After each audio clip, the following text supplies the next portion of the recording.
Good day, everyone. I would like to introduce myself. I am Joy Ceballos Garcia, former Executive Director and COO of Tahanang Walang Hagdanan. I'm also the National Anti-Poverty Commission Sectoral Representative for Persons with Disabilities for the past 6 years. And I'm also the president of Women with Disabilities Leap to Social and Economic Progress. That is WOWLEAP, and it is a national organization.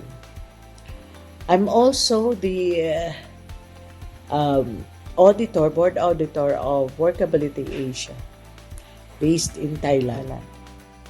My talk for today is about effective participation of persons with disability in governance.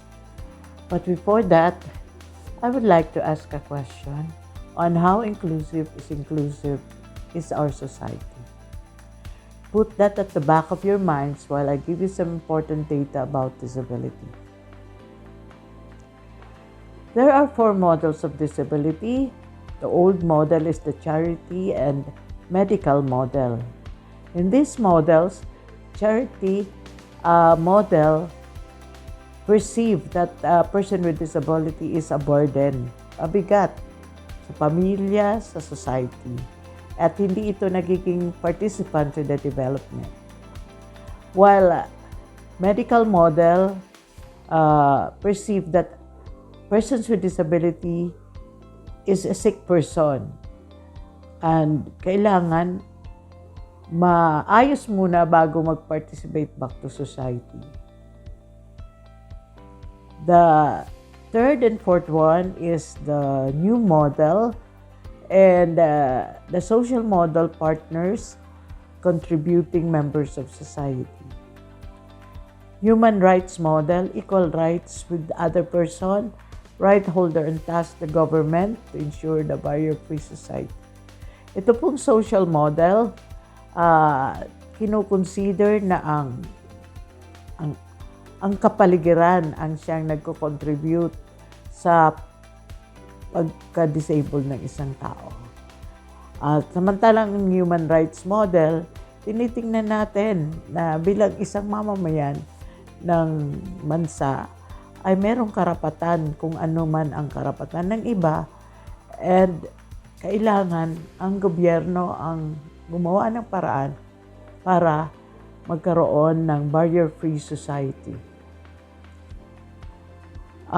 In-state din sa SDG, dito sa ating Social Sustainable Development Goal, na cities and human settlement should be inclusive, safe, resilient, and sustainable.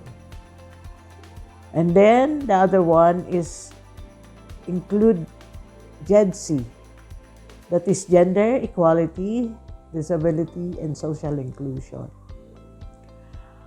Nandun din yung tinatawag natin na data disaggregation and monitoring and evaluation. Napaka-importante po nito sa panahon ngayon kasi pag walang numero, walang tao. So every policy depends on the data that will be presented to them. Article 6 UNCRPD Women with Disabilities recognize that women and girls with disabilities are subject to multiple discrimination.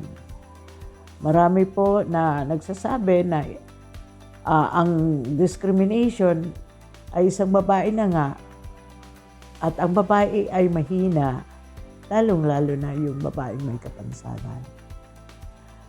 At ang ating gobyerno shall take measure because of UNCRPD, take measure to ensure full and equal enjoyment by them of all human rights and fundamental freedom. Nandito rin po yung Philippine Laws on Disability. How can we translate national policies into local programs and services? Pag-aralan po natin ang mga batas na ito, at tingnan natin, what are the strengths and weaknesses of these laws? Ano ba ang pwede nating i-amend dito? Ano ba yung pwede nating gamitin para mas maging firm yung ating mga ginagawa. Ito naman po ay tungkol sa mga kababaihan na meron tayong tinatawag na social development rights, education, health, women in media, policy, politics, and governance. So sinabi ko nga kanina, women with disabilities experience multiple discrimination, marginalization, double and multiple burden. Ang ibig pong sabihin nito, babae na nga at may kapansanan pa. Stereotyping, yung tinatawag natin na pag tinitingnan natin ang isang babaeng may kapansanan, ito'y mahirap, mahina, weak, at prone to violence and abuse. Ito po yung mga violence and abuse na nakikita natin at na pag-aralan at na nagkaroon ito ng mga datos sa pamamagitan ng mga interviews at pagkikipag-usap sa mga babaeng may kapansanan. Karamihan ay nineglect, hindi nabibigyan ng sapat na pagkain, sapat na personal and medical care. Ito namang isa is physical abuse, assault, confinement, inappropriate handling. Dito natin nakikita na binabaliwala yung karapatan ng isang babaeng may kapansanan when it comes to this, to her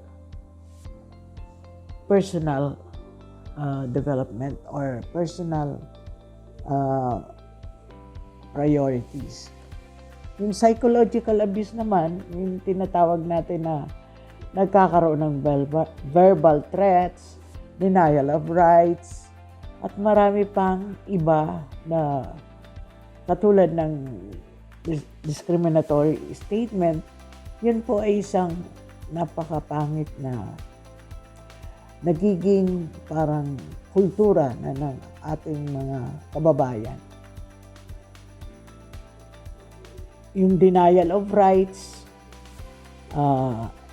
marami dyan katulad ng hindi pagkakaroon ng family.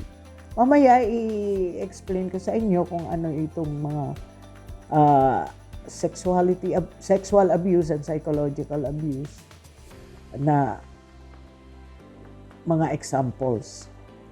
Nandito rin yung health and rehab service. Health services, accessibility of health centers. Hindi accessible sa ating mga may kapansanan. At attitudes of health workers ay hindi maganda towards disability. Naalala ko nga noon, yung isang kasamahan ko sa tahanan ng anak, ito po ay pinagsabihan ng doktor mismo na bakit ka pa kasi anak, dapat hindi ka nagkaroon ka ng tinatawag natin na family planning. In a sense na hindi ka pwedeng magkaanak dahil isa kang disabled. Pero sa katunayan, siya ay nanganak ng normal dahil sa mga challenges na ito. Rehab services naman, makikita natin yung availability, accessibility at napakamahal ng mga serbisyo, including mental health and wellness. And availability of assistive devices ay kulang. Ang binibigay sa atin ng mga wheelchairs ay hindi customized. Lalo tayo nagkakaroon ng problema sa ating kapansanan. So, nandito rin yung tinatawag nating SR8 services, info and appropriate facilities, access to family planning support like sign language interpreter, personal assistant, and other support services. And isa na rin dito ang distance from service providers and of course, yung kakulangan sa pinansyal na kapasidad. Rights of persons with disability. Dito ko ipapakilala sa inyo o alam sa inyo kung ano yung mga nagiging discrimination and abuse to a woman with disability. At hindi lang sa woman, kundi sa ating mga kalalakihan din na may kapansanan. Lalaking may kapansanan. Right to marry and form a family. We are discouraged to marry, forced placement of their children because of inability to care. Sinabi na, bakit ka pa mag-aasawa? May kapansanan ka. Lulukuhin ka lang ng iyong magiging asawa at hindi maganda yung magiging pamilya mo. Ito po yung overprotectiveness ng parents ay isa ring dahilan kaya nagkakaroon ng discrimination at binabaliwala ang ating rights. Education and literacy, cultural and traditional beliefs, low literacy rates of women with disability, inaccessibility of schools at the disadvantage of women and girls. Yung tinatawag natin na sa ating bansa ay nakikita natin na women are weak, yun ang perception. And then, kaya ang pinapag-aral ay yung ating mga kapatid na lalaki na may kapansanan. At ito ang inuuna, sila yung priority. At yung inaccessibility of school din, ay katulad ng CR, katulad ng hagdanan. Ito yung nagiging dahilan kaya nadi-discriminate ang women and girls more often with disabilities. Non-discrimination in the workplace. Nakikita natin na dahil sa lack of knowledge at mga sinabi ko above na stereotyping, ay nadi-discriminate ang ating mga may kapansanan mismo doon sa lugar na kanyang pinagtatrabahuhan. And then dahil sa mahirap at hindi tama yung kanyang adequate standard of living or standard of living, less access siya sa resources para sa economic and social participation. Katulad niyang kung wala kang sasakyan, hindi ka magkakapag-participate. Low self-esteem, lack of info about their rights. Yung mga kababaihan dahil sa palaging sinasabi na mahina ka, huwag ka na mag-aral at dito ka na lang sa bahay, nagkakaroon sila ng low self-esteem.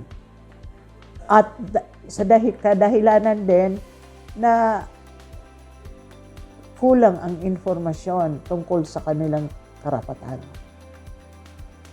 Ngayon, itong mga sunod kong topic is about gender transformative governance.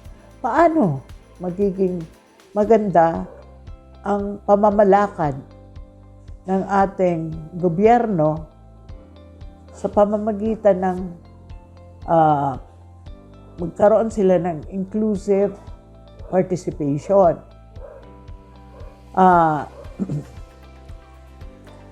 Nandito kasi yung tinatawag nating gender-responsive governance. Nagkikreate ito ng institutional mechanism na sustainable. Pag tinawag nating institutional mechanism, ito ay isang programa na tuloy-tuloy na kahit sino ang umupo ay continuous pa rin ang programa. Ang isa sa mga tinitingnan natin dito is yung gender and disability, insecurity, justice, and peace.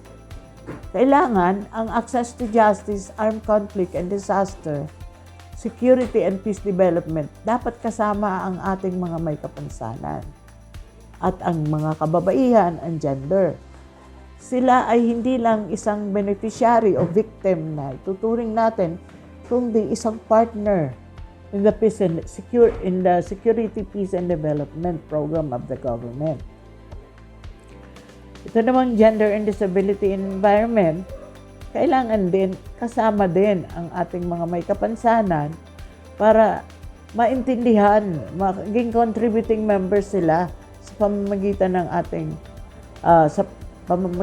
ating pag-include sa kanila tungkol dito sa environment, like climate change adaptation, disaster risk and reduction management. Sa umpisa pa lang sa pagpupulong, kailangan kasama na ang person with disability. Bakit kanyo? Meron din silang maiko-contribute on how they will be able to help a person with disability na colleagues nila in a place of disaster. I will cite an example katulad ng ating mga deaf. Kailangan natin ng toro na pagkakaalam kung ano yung mga pangangailangan ng isang deaf. Dahil sila hindi nila maririnig yung mga announcement natin na may mag-evacuate na o kailangan ng i-rescue. So we need to come up with a strategy on how we will be able to help them. Okay. Paano tayo tutuloy-tuloy? How do we proceed? Kailangan natin na mag-create ng mga programa o project for the training ng ating mga kababaihan. Like number 1, capacity building of women with disabilities as local advocates. Kailangan kasama natin sila, effective and meaningful participation in all aspects. Anong ibig sabihin ng effective and meaningful? Hindi lang yun na nakatunganga o nakikinig lang, but they should have their voice. They can voice out what they feel and what is needed for persons with disabilities. Ngayon, kasama din dito ang awareness raising. Kailangan nating paintindihin ano bang nangyayari dito sa atin. Ano ba yung kailangan natin ngayon? Halimbawa, when we're discussing about disaster risk reduction or climate change adaptation, kailangan kasama din natin sila na matuto kung anong dapat gawin sa magaganitong pagkakataon. Kailangan natin din na yung ating women leaders with disabilities ay include natin sa GOD program training para malaman nila kung paano nila matap itong budget ng gobyerno para sa gender and disability.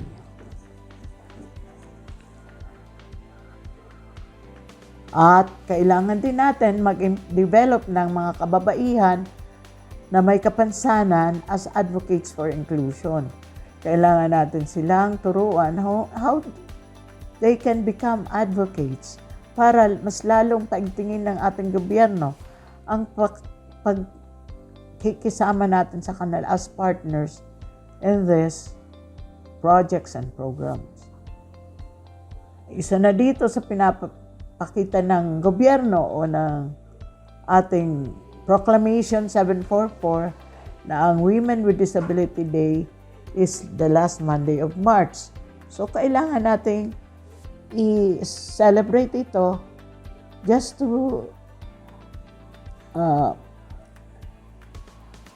push awareness to the public na tayo ay may karapatan at kailangan pinapakinggan. Ngayon, isa sa mga tinitingnan din natin dito is the proposed action of the government. Ito yung nandirito tayo ngayon, nakikinig, but of course, you have to write down your plans at tingnan kung ano yung pwede nating magawa para sa ganitong programa, proyekto, o para sa ganitong pagsusuporta sa isang sektor. Unang-una, kailangan nating mag-develop ng aggregate and disaggregated data. Pangalawa, scorecard or checklist on how to become an inclusive community. Tingnan natin kung ano yung mga dapat gawin para ang isang lugar o isang komunidad ay inclusive. So, pangatlo is effective and meaningful participation in the local council. Ito yung pinakamaganda na sana ang isang person with disability ay makasama doon sa ating mga local councils. And number 4, creation, amendment of laws and policies at the local level. Sa pamamagitan ng pagbabago o paggagawa uli ng mga ordinance about the national laws, policies, ay dito natin makikita yung change, yung pagbabago ng ating gobyerno sa local level. Then, orientation of stakeholder about persons with disabilities and the national and local policies. Kailangan i-orient natin lahat ng stakeholders kung ano yung karapatan natin, kung ano yung pwede natin gawin, at kung ano yung mga pulisiya o batas na dapat ipatupad. Itong identifying gaps and build on the enablers, marami tayong tinatawag na gaps, marami ding batas. Makikita natin, andyan yung BP 344 na tinatawag natin na magkaroon ng accessible ramps, magkaroon ng accessible building. Pero lahat ito ay ginagawa na hindi according doon sa nararapat na nakalagay sa ating na kayang gawin ng ating mga kayang maakyat ng ating mga may kapansanan. Example nito, yung ramps na papuntang heaven na konting konting galaw mo lang, mahuhulog ka. O kaya may mga basura, may mga nakaparadang motor. So those are the gaps. And what are the enablers? We have a good law. Marami tayong mga magagandang batas na pwede nating gamitin para mas ma-implement natin ng maayos ang mga batas na para sa mga may kapansanan. And then another one, holistic and sustainable plans for continuing programs to uplift the lives of persons with disability. Kailangan holistic, sustainable ang ating mga programa para continuous ang program kasi it will not take a day to change our society to become inclusive. So, kailangan natin magplano, 2-year plans, 5-year plan, para sa kapakanan ng ating mga kapatid na may kapansanan. So, ito lamang po ang aking maisishare sa inyo. And sa aking mga questions kanina, maybe you could already plan it out and sabihin mo, ano yung weakness ko? Ano yung weakness ng aming komunidad? Ano yung strength ng aming komunidad? Maraming salamat and good day.